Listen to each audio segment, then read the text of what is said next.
Tonight we listened to the President's State of the Union address. It's always a memorable occasion when the President comes to the House of Representatives and addresses a joint session of Congress. Early in his speech, though, he said the Taliban's momentum has been broken. In essence, that we had them on the run. Simply not the case. I was in Afghanistan within the last 2 weeks.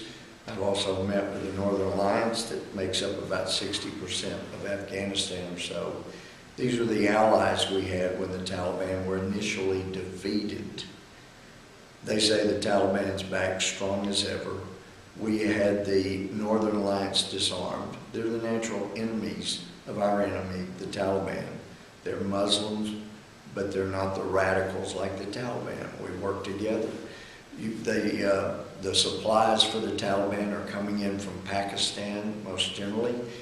We could do some good things there if we started pushing for Balochistan to take up the southern part of Pakistan. They're our friends. They're our allies. They'd be great allies and friends, and they would cut off the supplies to the Taliban.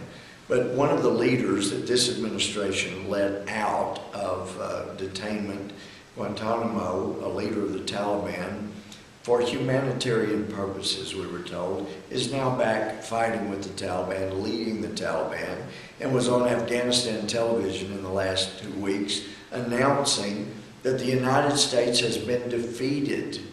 And he said that the United States is now begging the Taliban to come negotiate with them.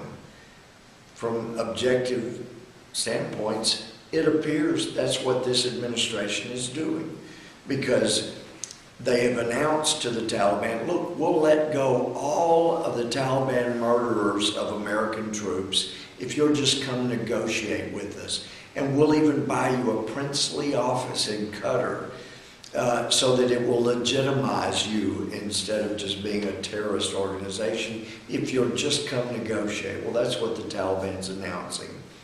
They're begging us to negotiate, and the other thing they announced on television in Afghanistan was, now that we're about to be in charge again as the U.S. leaves, if you've not been loyal to the Taliban, you need to come beg our forgiveness.